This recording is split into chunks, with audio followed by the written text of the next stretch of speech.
Section 1. You will hear a woman and a man talking about their work at a library. First, you have some time to look at questions 1 to 5. Now we shall begin. You should answer the questions as you listen, because you will not hear the recording a second time. Listen carefully and answer questions 1 to 5. Hello, I'm Mrs. Phillips, the head librarian. You're the new library assistant, aren't you? Yes, I'm Robert Haskell, but please call me Bob. All right, Bob. Let me take a few minutes to explain how the library works and what your duties will be. First, the library opens at 8:30 in the morning, so naturally we expect you to be here and ready to work by then. Of course. And you can go home at 4:30 when the library closes. Now, let me explain where everything's kept. It looks like here on the ground floor is where the reference books are. Yes, that's right. Up on the second floor is where the adult collection is, both fiction and non-fiction. And the children's books are there too, aren't they? I thought I saw them in the room by the stairway. No, those are magazines and newspapers for adults. Children's books are up one more flight on the third floor. We'll take a look at them later. Let me show you how we organize our work. Do you see that brown book cart over there? The one by the door? Yes, that one. Those books have been checked in and need to go back on the shelves. Okay, so the brown book cart has books to reshelve. What about this black cart by the desk? Those books have torn pages or damaged covers. They're all books that need to be repaired. Okay, I know how to do a lot of that. I'm pretty good at mending torn pages and covers. That's great, because we really need help with that. And that white cart in the corner, what are those books for? Those are old books that we've taken off the shelves to make room for new ones. We sell them as used books to raise money for the library. So they're all ready to sell? Yes, that's right. So now you know what to do with the books in the carts. Let's talk about our activities schedule. Before you hear the rest of the conversation, you have some time to look at questions 6 to 10.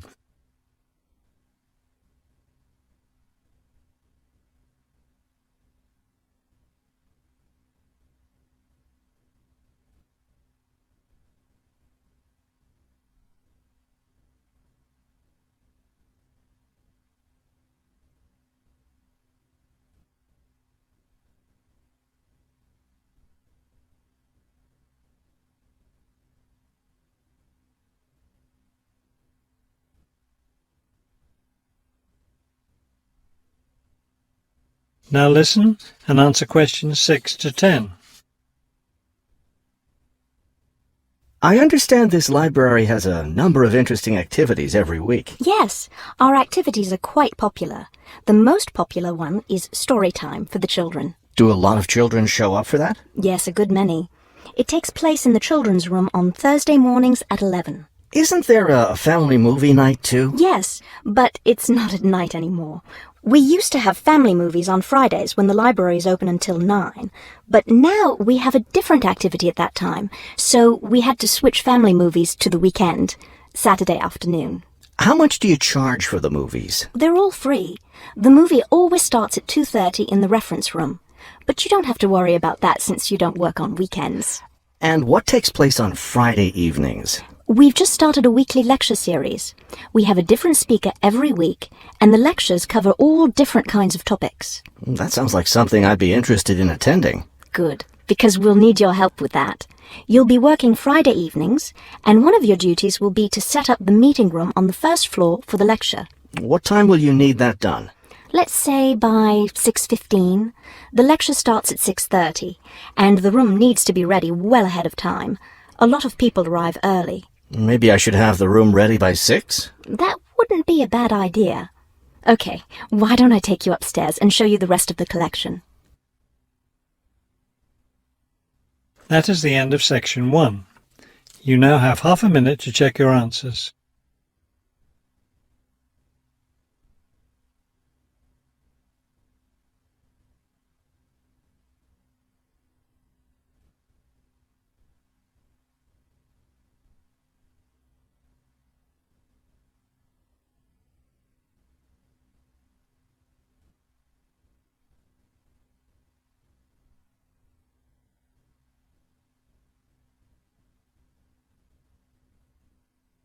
Now turn to Section 2. Section 2. You will hear a radio interview about a lakeside resort. First, you have some time to look at questions 11 to 15.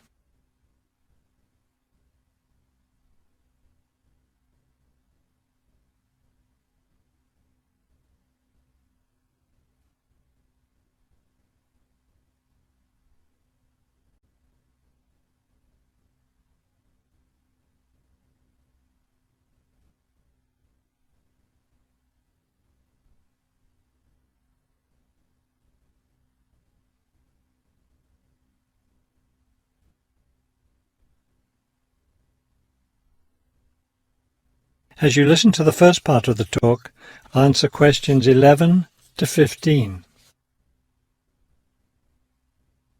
Good afternoon, and welcome to today's show. The warm months are with us, and many of you are getting ready to plan vacation trips. To help you with that, we have a special guest today, Robert Sampson, director of the Golden Lake Resort.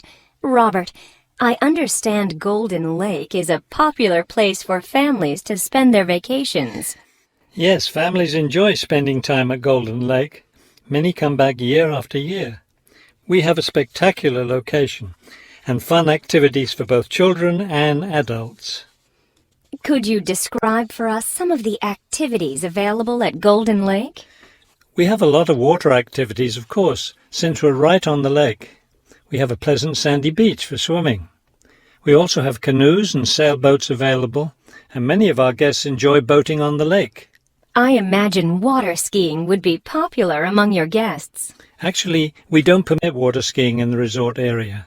It can be dangerous for swimmers and for the canoeists too. We do have a great location for fishing though, and you'll often see guests fishing from our dock or from the canoes. That sounds very relaxing. What about activities on land? Do you have facilities for tennis? We had tennis in the past, but the courts fell out of repair, and since we found that most of our guests weren't interested in the game, we closed the courts down. So that's no longer an option. And naturally, because of our location in the woods, we don't have an adequate area for a golf course. But I'd like to let your listeners know that we'll be adding a new activity this year. We've made an arrangement with the local stable, so now we're going to have horseback riding available for our guests. We've created several riding trails around the lake. That sounds lovely. Now, what about rainy days? What can your guests do when the weather's bad? We have a games room and a crafts room. When the weather's rainy, some of our very talented staff members offer arts and crafts classes for all ages. What fun! Do you offer any other classes or activities? Before you hear the rest of the talk, you have some time to look at questions 16 to 20.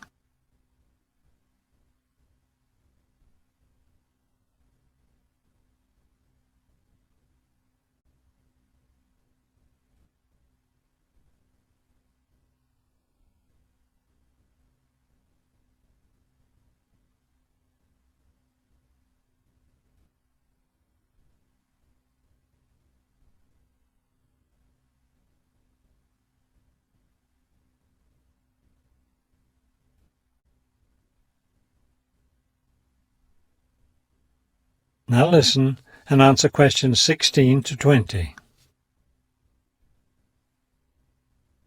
We have a weekly schedule of evening activities which anyone can attend if they choose. Every Sunday we show a film, always something that's suitable for the whole family. Monday's my favourite night because that's dessert night. Our cook prepares a variety of desserts and we get to taste them all. I'd like to be there for that. Yes, it's great. We get more serious toward the middle of the week. Our discussion night is on Tuesday. Discussion night? Yes, we discuss different current events depending on what's happening that week in the news. Then on Wednesdays we have lectures. We invite different experts to talk about local history or nature topics. This is actually one of our most popular evening activities. We found that our guests are really interested in learning about the local area. It sounds quite interesting. Yes, we've had some excellent speakers. Thursday nights are totally different because that's when we play games. That's especially fun for the children. The children love Fridays too, because that's talent show night. Everyone gets in on that. Staff, guests, everyone. It looks like you have a lot of fun at Golden Lake Resort. We do. And we end every week with big fun, with a dance on Saturday night. Now I understand a little more why Golden Lake is such a popular place for family vacations. With such a variety of activities, there's something for every member of the family there. There is, and I hope your listeners will consider spending their next vacation with us. That is the end of section 2. You now have half a minute to check your answers.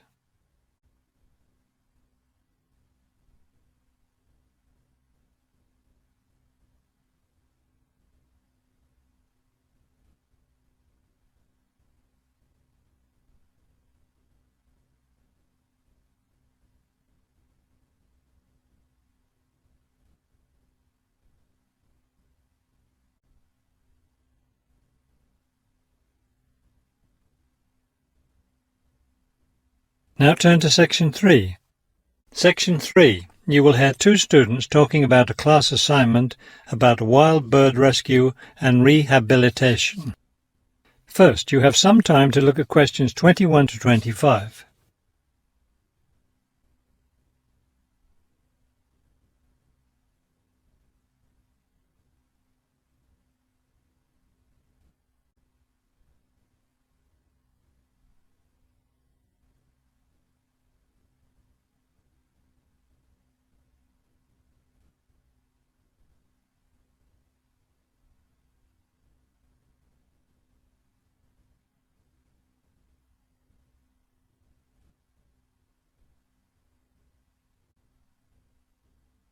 As you listen to the first part of the conversation, answer questions 21 to 25.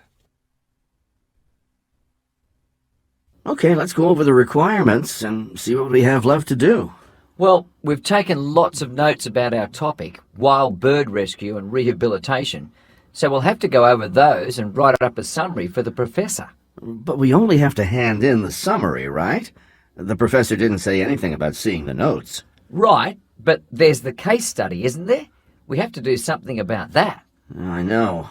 We have all the information, so it's just a matter of writing it up.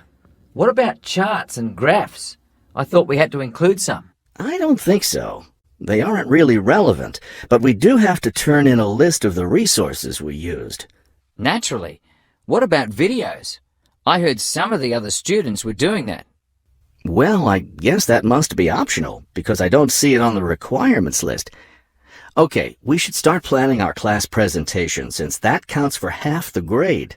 We've looked at lots of sources of information, but I think our best source was the interviews we did with the wildlife rehabilitators. Agreed. That and the journal articles. I think we have enough information from those two sources for the presentation anyhow. The books we looked at weren't all that helpful. I wonder if we should try to bring in some live birds for the presentation. That would be too difficult, don't you think? But we have lots of photos of rehabilitated birds. We can show those. Before you hear the rest of the conversation, you have some time to look at questions 26 to 30.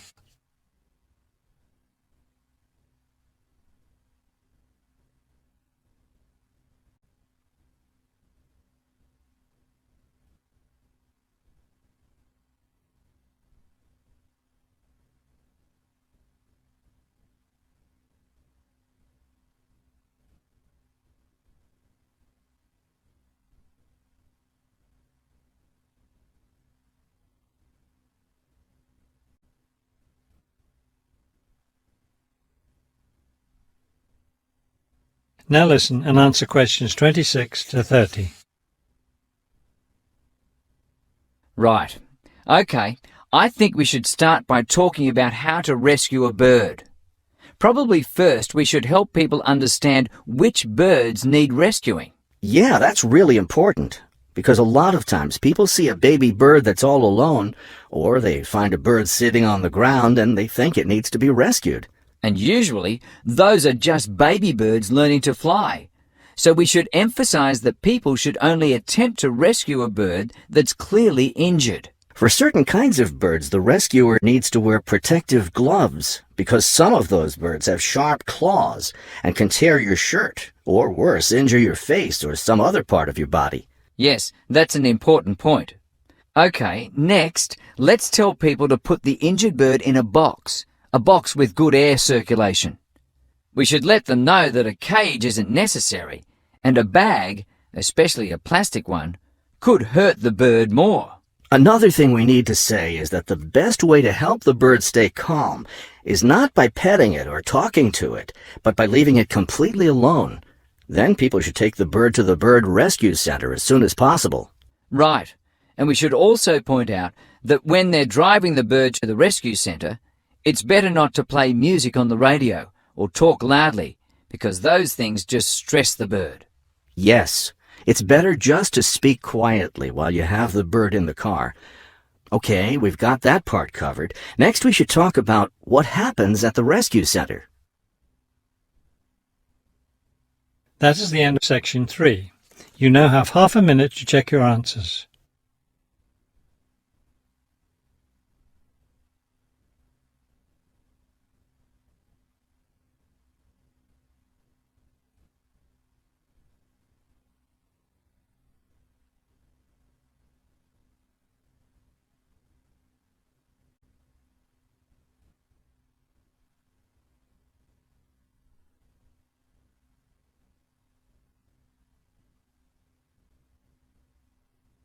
Now turn to section 4. Section 4. You will hear a lecture about the Great Barrier Reef. First, you have some time to look at questions 31 to 32.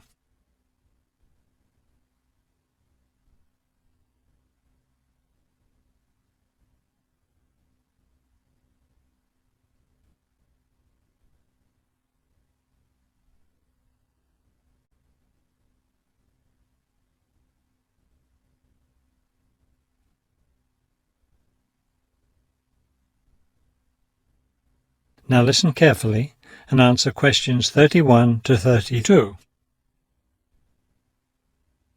The Great Barrier Reef, stretching along the east coast of Australia, is the world's largest collection of coral reefs, covering an area of around 300,000 square kilometres. The approximately 3,000 individual reefs that make up the Great Barrier Reef system are composed of over 400 different kinds of coral, the largest variety of corals found anywhere in the world. In addition, around 900 islands, ranging in size from tiny sandy keys to large continental islands covered with vegetation, are scattered throughout the area, particularly at the northern and southern ends. Before you hear the rest of the talk, you have some time to look at questions 33 to 40.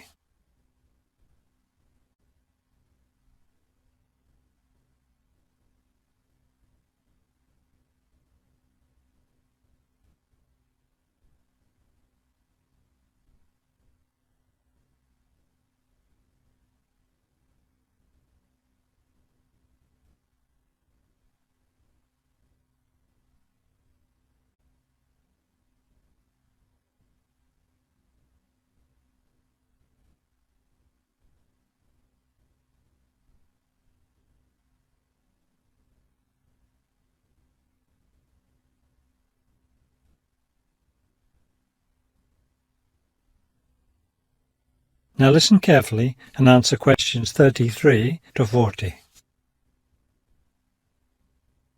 Thousands of species of plants and animals live in the area.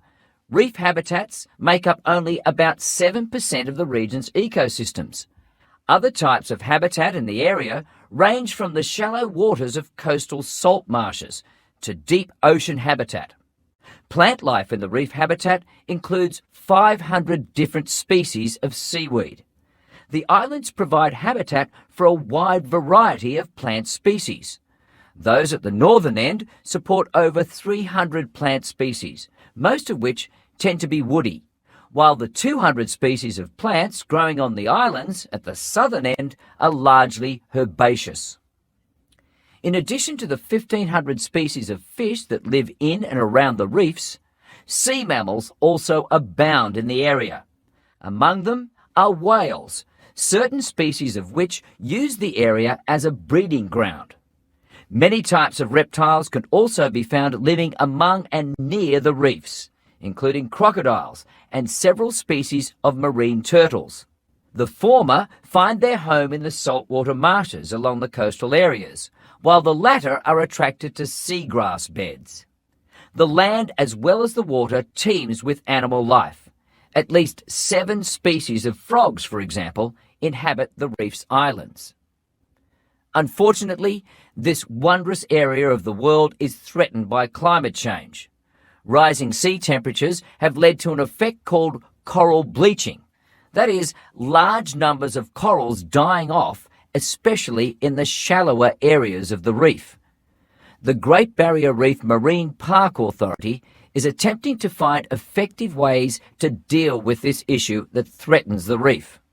One proposed solution involves shading the reef in certain areas to help keep the surrounding water temperatures down. That is the end of section 4. You now have half a minute to check your answers.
Thanks for watching. Here are other 2 videos. You can watch them as well. And if you haven't yet subscribed my channel, please subscribe it and hit the bell icon for my upcoming videos, and share these all videos among your friends.